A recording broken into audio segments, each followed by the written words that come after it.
Finish boring is done to finish an existing hole that has been made by drilling and rough boring or by bore milling. The tool in this operation bores down to the bottom of the hole. It then stops, orients itself at a particular angle, withdraws sideways so that it is no longer touching the bore, then withdraws out of the bore. This is done to avoid tool marks during withdrawal from the bore. In tapping, the tool moves rapidly to a start position near the raw material, does a cutting motion into the material.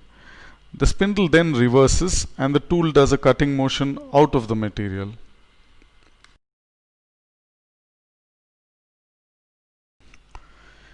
These are just some of the operations that are done on machining centers.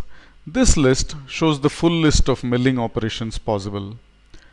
This list shows the full list of hole machining operations possible.